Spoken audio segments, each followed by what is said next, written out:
It's been a beautiful day in the community called Tusker in the Asojaman constituency. Um, I came here to spend a little time with the community. We've distributed some COVID relief items, some of the food packs that we had left after the lockdown, and then also giving them some hand sanitizers and other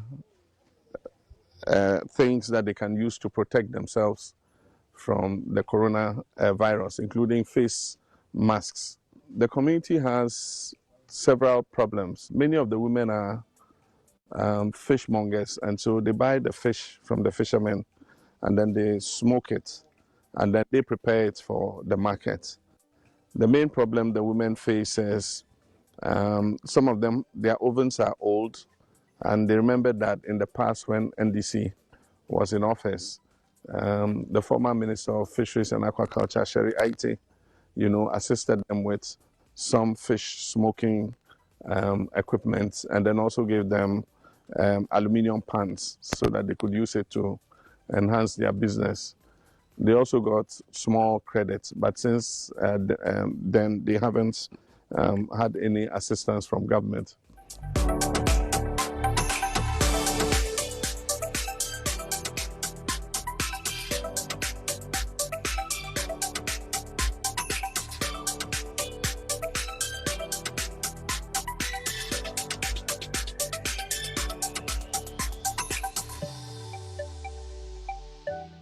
We also came to the riverside to speak to the fishermen.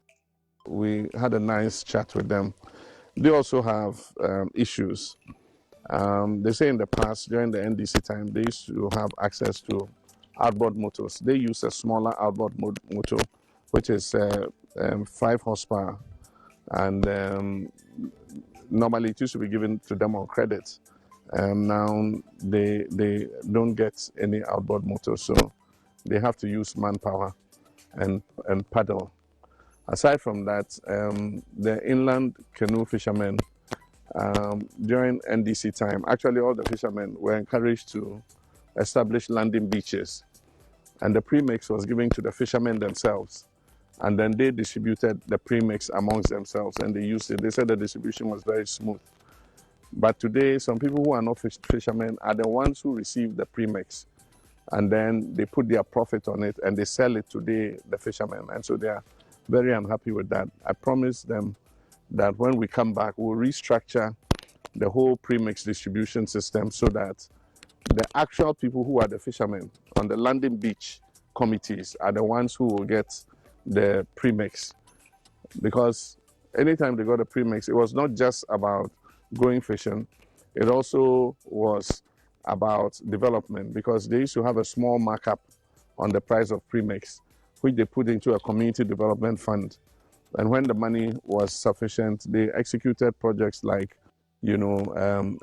toilets, sheds under which they could market the fish, and various other projects that they did at the landing beach. And so we need to restructure the whole premix distribution system and make it effective again, so that the fishermen who are the actual users of the premix are the ones who will get it.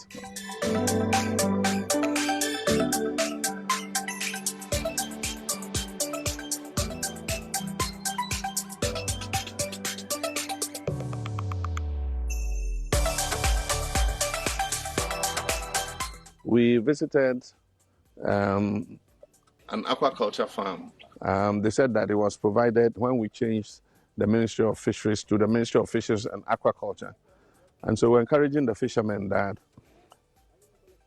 aside from just fishing from the river, they also can grow their own fish. And so they were given cages so that they could grow tilapia. When we went, only 3 of the cages are functional. The other ones are non-functional. And I asked them why they were not using all the cages. And they said that it is because they no longer get any assistance. They used to get a little credit so that they could buy the fingerlings and then also buy the feed. For the 6 months that it takes to grow the tilapia, you have to feed the tilapia every day. And the feed costs between 87 cedis and 100 cedis. And the fish can eat about a bag of feed every 2 days. And so you can imagine how much money it takes to grow the fish. When they did a rough calculation, a fisherman for 1 cage needs about 16,000 Ghana cedis. And when he sells the fish, he makes about 21,000, 22,000. And so it's lucrative, but they need a proper credit system so that they can use the credit to grow the fish. And so it's been a very good experience, and it gives me a good understanding of what we need to do to assist fishing communities, both on the coastal side and also the inland fishermen. Kwada no hot say. Good. Ijiba be na moya moton ade. Ona bosan.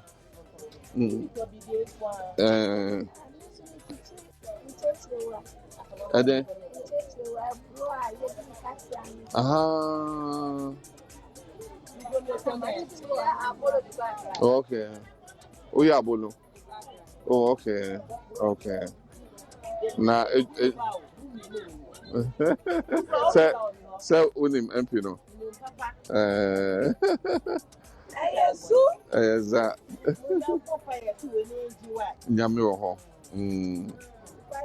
Ntubo nyina wo se moto aba ne yie.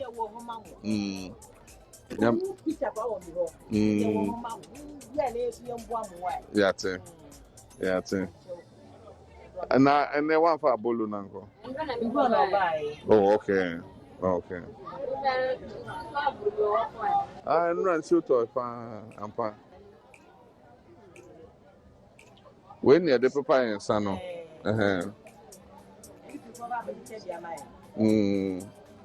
Ama be tebi ama. When you the kata yeah hene.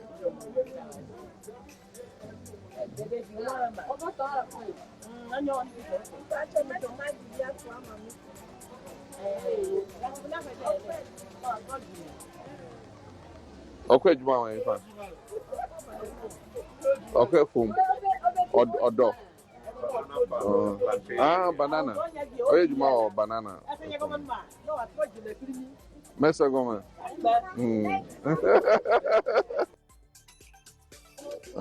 This is the Chichiro. Yes. So it's corn. Okay. And they had here. They will boil it like that. Okay. Mama, it's saying. So after she ties it like this, then she'll boil it. Yeah. And then when it's cooked, where do you send it to? Atimpoku? To the bridge. Oh, okay. When you go out, do you wear a mask? You wear a mask. This one is reusable. And so when you use it, when you go out with it, when you come back, you wash it. And then you use a hot iron and press it, yeah? So that it's always clean, yeah? All right. Mama, Akwe? Yo. Thank you. So, Mama, Papa. Yo, yeah, that's it. You said, Ubisa, yeah, it's the first in the outboard motor, and I edit two. The list of first year.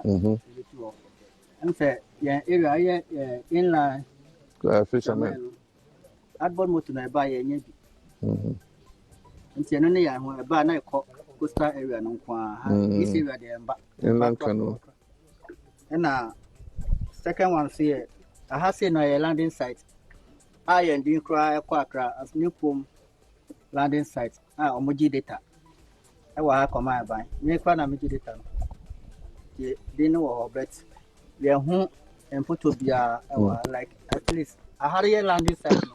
They say, and I should do so that customers number the tournament so bad. I say some more questions. They not access to that way. No, I'm saying the next one access to access for road to the landing site. And say one kasa ubano ka entime ba because of banana farm. Plantation. Someone you can be anto. Ama fishermen. That means someone doing fishermen no. Someone you can be anto farm and say at least the BC crowd so the car ba nothing. They no say idea here. And I'm say your zonal office no. Your zonal office wa. At least say your materials are used for fishing. No. At least you go office on asset, you let me credit. Na you could check your scan and also a bear a boy. And beside that, your fish processes. A mano. Mano, I'm a ton of process it now. And say, you see your oven beer, Abba. But you ain't who she said, Abba, and say, share time. You for me, a man of men, in fact, I was your fisheries commission. That time I'm said, I'm a share to honor. Or to Sanamano, you know, who and I'm on Senka, Obeboa and Mano, Emma or Sati himself back with some book. I'm so Uncle Bayana. Because our check, some material be my and chance in and your man. After that, no, you teach you take one cry, a hand in a coffee. Because you teach, you get a bam. Premise, Nadia is like a fisherman for now, or more a control. But I'm saying this time, Nadia acquire political.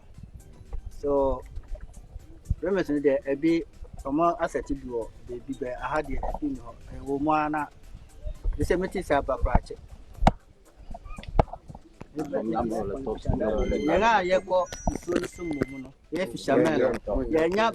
from the premise. You know, you benefit from because some of them are political. Crown consensus crowd, premise committee, and autumn. I'm not premise committee. That premise. Okay. Jatan premise about crying or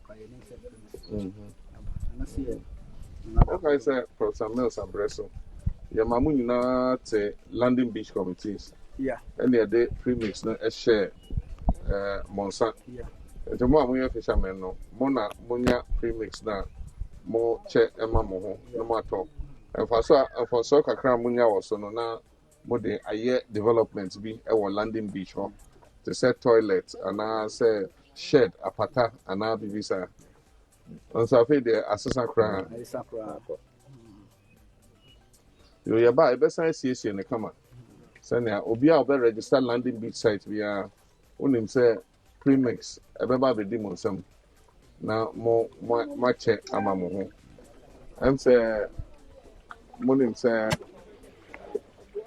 Ghana.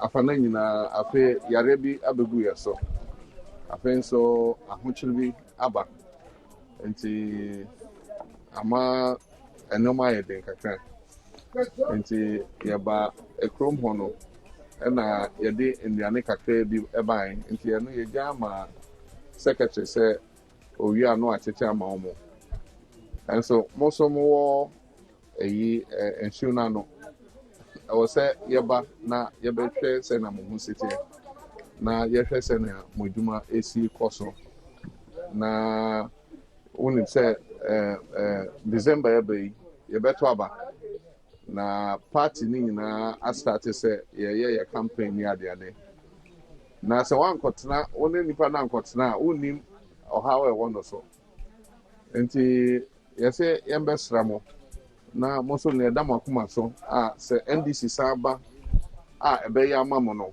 na moso mo dia tudwa anti na me ba ya na me busa mo se outboard motors se sen munya premix na edwuma ne te sen anti na me busa mo sa nneoma no.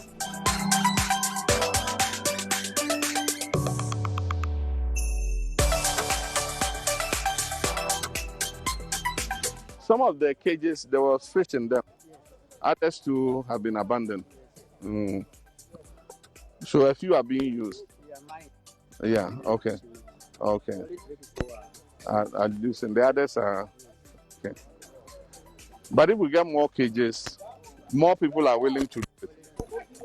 You use a bag for how many days? Fish. But normally in one cage you put about 5,000.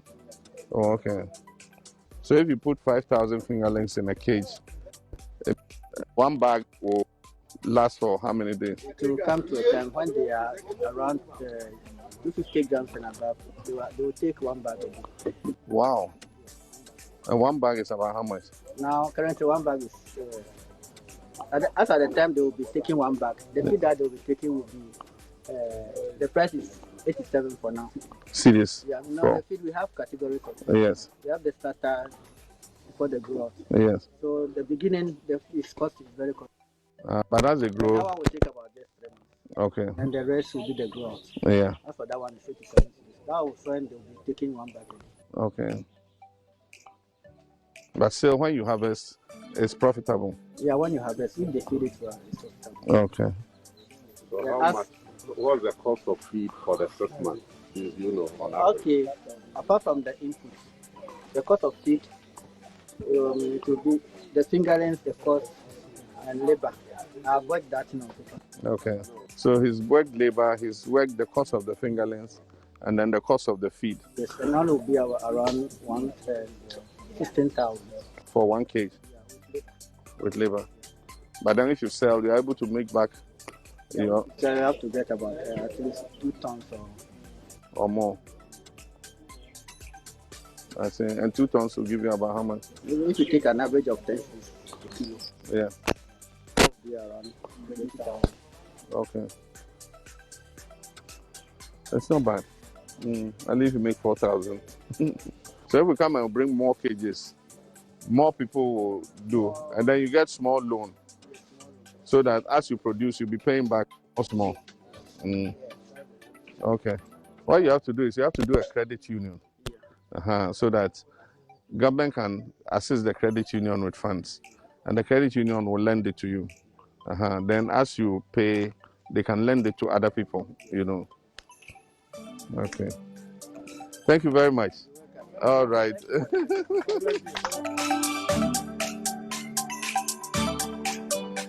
And so we've had a good day. And at the end of it all, we reminded them that the elections are coming up on December 7th.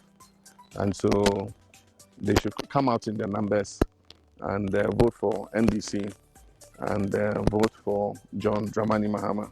We've done it before, we'll do it again, we'll make the people's lives better.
Yeah. I'm saying that we can vote people in and out, personalities, okay?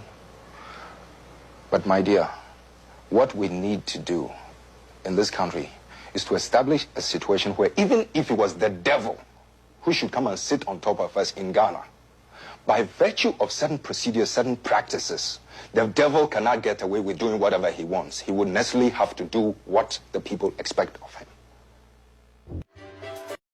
The era of Wyomization and corrupt economic governance will be over on December 7th, on Friday, inshallah. $1, 1 CD. In the time of Mills and Mahama, 2 CDs, $1. If I was them, I would say to the people of Ghana, I'm sorry. We are sorry for the poor work we have done. We're going to go and think about ourselves. But that is not the people we're dealing with. The fruits of office, the money under the table has become sweet for them, so they're determined to stay. Are we going to allow that to happen? Are we going to allow that to happen? In Kufuor's time, one of the people who advised and helped him develop a strong CD was my running mate, Mahama. Then he was deputy governor of the Bank of Ghana. It's one of the reasons I brought him to come and join me, that we will work on the CD. And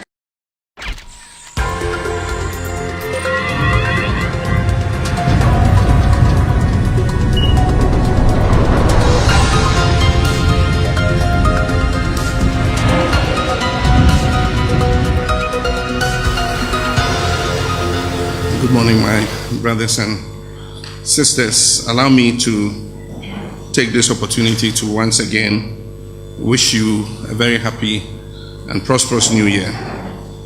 As you know, this press conference marks the anniversary of the 3rd year of my first term as the elected president of our beloved country, Ghana. Traditionally, one will expect that I will start with a speech containing a list of what in effect are the programs my administration has undertaken or will complete in due course. Following that speech, then usually your questions will come. This year I'd like to try something different. The media, in addition to its various other roles and responsibilities, also quite often serves as a messenger of the people, bringing to light many issues that are of relevance and immediate concern to the Ghanaian public. So this year, rather than having the media respond directly and solely to a speech that I've given with their questions, I would like to begin by hearing and addressing the issues that the public deem critical at this time. And so let's place those concerns and issues front and center through an open and free-flowing question and answer session with the media. And let's allow those issues that most concern the good people of Ghana to set the agenda and form the core of this interaction we're going to have. Once we're done, I'll offer a brief few words by way of a conclusion. And so, ladies and gentlemen, I'm ready whenever you are. Good morning, Mr. President. My name is Amitabi Walali Sims from Ghana Palava. Armed robbery cases appear to be on the rise in recent times, although there have been an impressive retooling of the security agencies in crime combating. Mr. President, what can we say to be responsible for that? And Mr. President, what do you say about the recent heroic attempt by that taxi driver to stop those armed robbers who were running away when they attacked a lady? Since it appears today, patriotism seems to be missing in our vocabulary. Thank you. I'm Kwame Asaribodu from Daily Graphic. I want to touch on the raging issue of the 2 Guantanamo Bay ex-prisoners who are now in this country. Mr. President, there is this allegation that there were some monetary considerations and that you have something to hide. I want you to touch on that, and then we brief us on the reasons behind Ghana's decision to accept these 2 people. Thank you. Mr. President, my name is Kobe Gomez-Mens. I work for Star FM, part of the EIB network. I'm asking you to tell us exactly how many young people have been registered as unemployed in the various categories. I remember that in your 2003 State of the Nation address to Parliament, you indicated that you're going to instruct the Labour and Employment Minister to work with the statistical service so that there can be accuracy in planning and ensuring that people are employed. And given that some graduates from teacher training and nursing training colleges were around here yesterday and have been arrested, it's important that we know. I'm grateful. Happy New Year, Your Excellency. Thank you. My name is Cecil Niobodai Wentum. I work with Unique FM, GBC. I'm here to speak for a vulnerable constituency in this country, and they represent the growing population of the aged. And I am interested in their welfare because I know your ministry, the gender ministry, has done a lot of work in that direction. It looks like there's little or no information with regards to what is being done in terms of putting in adequate resources to address issues regarding their health and their happiness. And I know you're putting up a lot of hospitals across the country. What efforts are you doing to add to these hospitals some geriatric centers to address special needs of their growing population? And I know the speed with which you are growing your gray, that very soon, or in no time, you would also join that group of people. So, what? Okay, thank you very much. We'll take the first 4 questions, and I think the first one is on safety and security. Indeed, if you consider the various sectors, the security sector is one of the areas in which government has made very massive investment. At the time we came into office, the police service had many challenges in terms of mobility, in terms of availability of transport to be able to respond to crime situations, in terms of the tools for crime control and other necessary equipment for them to do their job. And so one of the major things we did was to start a retooling, not only of the Ghana Armed Forces, but also of the police service and the other security institutions. And then also to begin a recruitment drive that will increase the numbers of police personnel in order that they are able to check crime. The result of that is a reduction in the crime rate. If you take a look at the statistics, between 2013 and 2014, there had been a reduction in crime by 5,000 incidents, and we're seeing a consistent reduction in terms of crime. You can see the dexterity with which our police service is carrying out its duties these days. Recently, even before we had gotten a direct request from the United Kingdom about somebody who was suspected to have been involved in murder, our police service, was already on the roll and managed to nab him on time, and he's awaiting extradition to the US. These are some of the things that our police are doing. In Kumasi, they made a major bust of an arms trafficker, and saw very sophisticated weapons. They have mounted very serious operations against armed robbery and have been able to deal with a lot of armed robbery gangs. And so we have done a lot to improve the safety of this country. One of the things I said we did was to increase the number of police personnel, and we increased that number in 2012 from 23,000 police officers to 32,000 as we speak currently. That's a significant increase. The UN ratio for police to a population is 1 policeman to 500 people.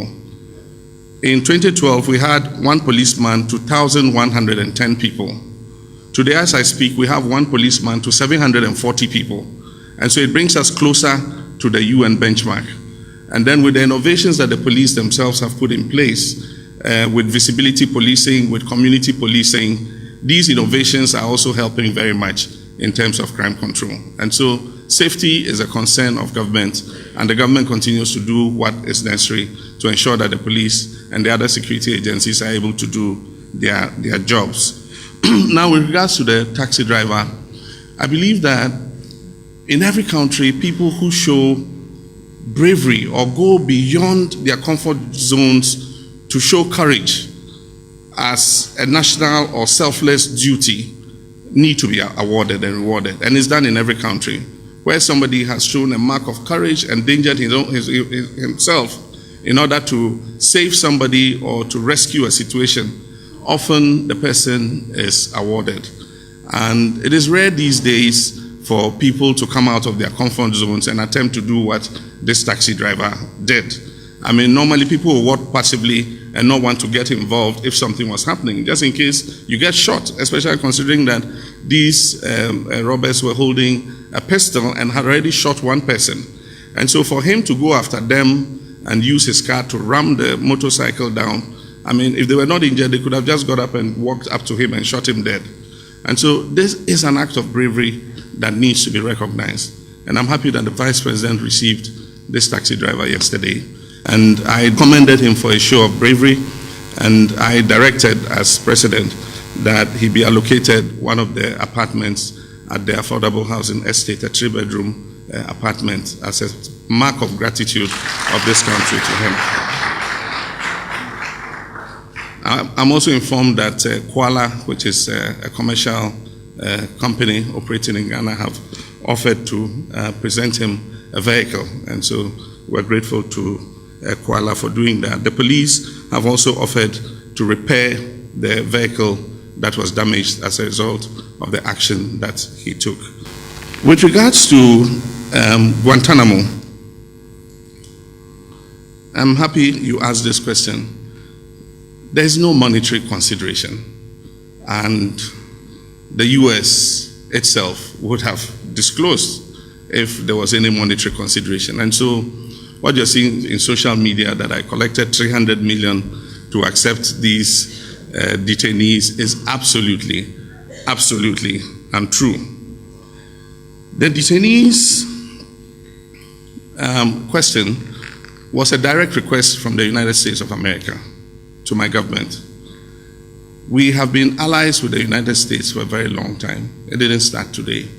We have partnered in a lot of things, and we continue to collaborate in areas of security, in areas of training with our armed forces, in areas of defense. And so when we received a request like this, we said we will appraise it, and based on the appraisal, we will take a decision. Extensive consultation was held both internally and externally. A risk assessment was done by the US itself, and these two detainees, Al-Dubi and Benatef, were considered to be the most compliant detainees in Guantanamo camp. And they were put in the lowest risk category in Guantanamo. And let me be clear, people say ex-convicts. They were never tried, they were never charged, they were never convicted. These were 20-year-old boys. At the time they were picked up, they were 20 years old. And I can imagine my own son, who is 20 years old, and the state at which he is. They were picked up, they were taken to Guantanamo, they were interrogated, and investigated, and there was no evidence with which they could be tried or charged. And so 6 years ago, it was the American government decided that they should be released. And so Ghana is not the only country that is an ally of the United States and has accepted these detainees. Indeed, Guantanamo has been a blot on the human rights record of the world, that people are taken and kept for so long, they are not tried, they are not charged, and yet they were detained for as long as 14 years. And President Obama came into office with a promise that he was going to shut that camp because of the human rights issues. All of us condemned Guantanamo as a result of the infringement on people's human rights. And so when America asked, we decided that we will do an assessment. We did that assessment. America itself did assessment and gave us their risk category. It was the lowest risk category. It was also established that they had played no operational role in Afghanistan. Our own national security visited the camp several times and conducted extensive assessments and interviews of these detainees. And indeed, it's not the first time, like I said, that ourselves and America are cooperating. In 2003, America approached us as an ally and asked us to sign a non-surrender treaty with them.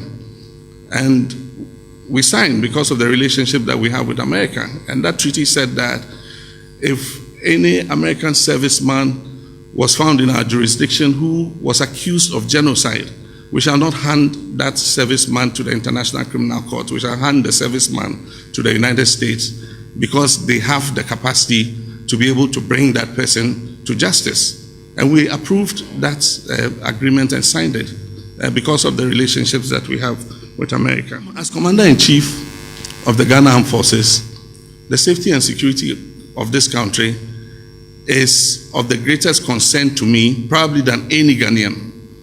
I will not take any decision that would jeopardize the safety and security of this country, because it's my duty to ensure that this country is safe. And so we took this decision after a lot of assessment and consultation.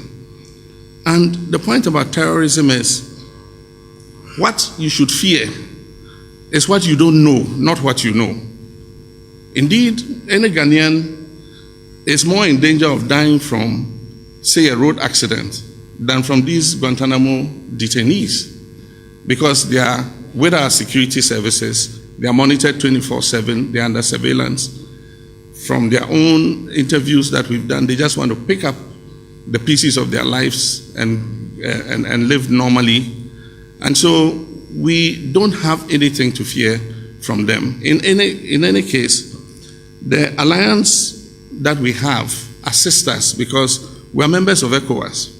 We've adopted a visa-free entry into each other's countries. And so it means that anybody in the ECOWAS region can come into Ghana without requiring a visa. And so if we say even Boko Haram is being fought in Nigeria, it means any person who probably is associated with it can just take a car and travel into our country without requiring a visa.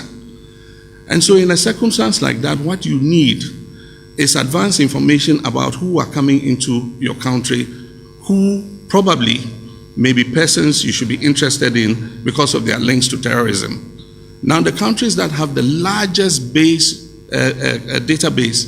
of persons perceived to be terrorists are the United States first, and then UK and France and other European countries. And so this collaboration with the United States makes us even safer, because we can get advanced information about who is coming into our country and who we should be watchful of. And already that has worked. We have gotten vital information from the United States of America, for which we have some names that if they were coming into this country, we would have to stop them and question them, for which there are people of special interest that we currently are looking at and making sure that they are not up to something in our country.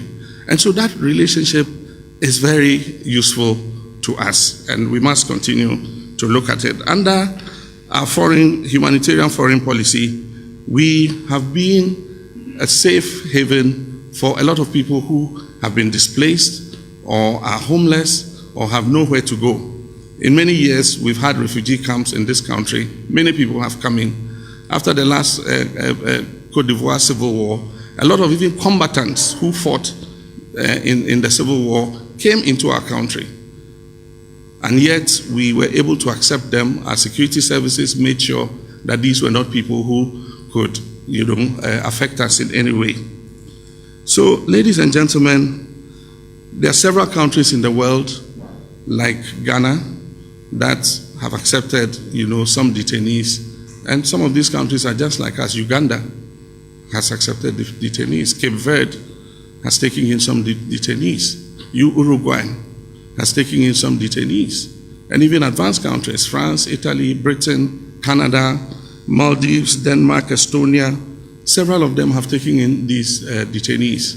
And I do not think that we should feel ashamed to have done it. But we must also look at the side of compassion. I'm a Christian, and in the Bible it teaches us to be compassionate to prisoners. That is, even persons who have been convicted. These people were not convicted. And so where is our Christian passion? Or where is our faith-based compassion on people that after being detained for 14 years without trial, we can't find it in our hearts, to give these people at least a chance to restart their lives. And so there's been no consideration received for accepting these detainees. And as the Commander-in-Chief of Ghana Armed Forces, I have assessed the risk. Our National Security Council briefed me. We have had several sessions with the Americans. People went to Guantanamo and personally interviewed these people. And I believe that our security is not endangered because they are in our country. What we should fear is not them, because we have them under surveillance. What we should fear is somebody who can come in and create havoc that we do not yet know. And so our collaboration with the United States of America, the UK and France helps us to be able to protect our safety and security by being able to access the database of persons who are suspected and perceived to be terrorists. Aside from that, we're receiving training for our special forces so that in case situations like that occur, our forces are in a position to respond. And so there's a beneficial relationship, and I believe that we should calm the hysteria and the phobia, and Ghana would continue to receive God's favor and be a safe place. You asked about young people and employment and gathering statistics. The Ghana Statistical Services has been working with the World Bank to acquire the capacity to be able to track our unemployment statistics. Currently, we don't have any statistics on unemployment. And so the training is going on, the equipment and others are being worked on so that in the near future, our statistical services can tell us what the level of unemployment is. In most countries, they can tell you it stands at 5%, or it stands at 10%, or it's increasing, or it's going down. Currently, we don't have the capacity, but that capacity is being built. With regards to teacher trainees, the Ministry of and nursing trainees, the Ministry of Finance gives financial clearance every year for teacher trainees to be absorbed into the service. And what we have tried to do is to ensure that all teacher trainees who are coming out of colleges of education are able to be employed immediately. It's one of the few areas where you get automatic employment. For other courses of training, you do not get automatic employment. It should be the same with the nurses. Now, as a result of the removal of the quota system, we have more teachers able to go into the colleges of education to be able to train. And when they have completed, they fill out the forms to join the Ghana Education Service. The system has been a bit cumbersome in respect of the fact that by the time they are posted and their details are collected at the district level, brought to the regional level, processed at the GES headquarters, and then sent to Ministry of Finance and to the Accountant General, often time has passed. And so they would have started working because they were posted, but would not have received their salaries. And that has been the main issue with most of the teacher trainees. And so a system is being worked out where their data can be captured at the time that they are posted, so that they are allowed to provisionally be put on the payroll while the actual process of collecting the data is carried out. And so that system is being put in place. So I believe that in the near future, this issue of people having worked for so many months without having been paid would be a thing of the past. With the issue of the nursing trainees, we have two categories of nursing trainees. We have those in public nursing and midwife training institutions. And then we have people who have set up private nursing and midwife training institutions. Now, the thinking behind it is that those in the public nursing and midwife training institutions normally sign a bond, and so they should be given priority in terms of employment. And if they are employed and there's still vacancy, then you can take those from the private training institutions, so that the rest of those from the private training institutions can service the private sector, because they are private hospitals, they are private clinics, and all that. But I can understand now that it is more attractive to go into the public sector, because with the enhancement of the single spine and wages, public sector nurses earn quite appreciably high than nurses who work in the private sector. So now all the private sector private institution trained nurses also want to come into the public sector.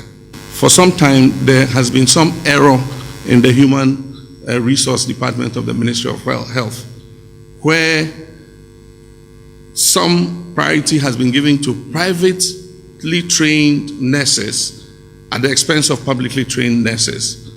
And that is what has created some of the problem we have. So nurses that we have bonded and trained with public money have not been able to be employed, while priority was given to those who were trained in private institutions.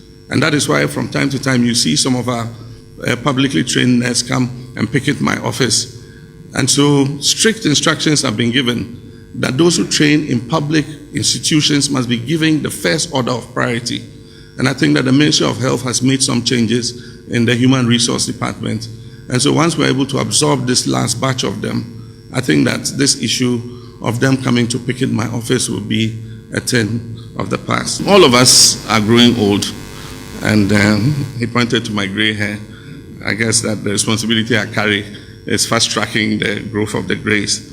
But certainly we are advancing in age. And so care for the aged is a very important responsibility. And that is why I have charged my Minister of Gender to ensure that she focuses on allowing our old people to grow in dignity. And so a national aging policy has been drawn up. I think it's either in Parliament or it's going to be passed. And that policy would regulate and guide, how we treat the elderly and how government interfaces with the elderly going forward. But one of the two things that has been done is that the ministry is targeting destitute old people, people who have been neglected and abandoned by family, and trying to assist them so that they're able to live a life of dignity. And so one of the target groups of the livelihood empowerment against poverty is old people who are destitute and abandoned. And what we're doing is bringing them onto the LEAP program and then giving them a cash transfer monthly so that they're able to look after themselves. And so that's one of the things we're doing. You've also heard about a bank card, which is a card that the Ministry of Gender has come out with. They so far registered 10,000, and they're going to continue to register more aged people. And they get this card, and this card is supposed to give them priority service in anything that they do. So if they go to the hospital and they produce the card, they are supposed to be given priority of place to receive treatment before we, the younger people and more, physically agile people. If they go to the bank, we don't expect that they'll stand in queue with us. If they show their bank card, they are supposed to be allowed to come to the counter and cash their money and be on their way, while we, the younger, more physically agile people, can afford to stand and wait in queue. And so I think these are little services that we're giving, to the aged. One of the things we need to do is to train more geriatric healthcare personnel.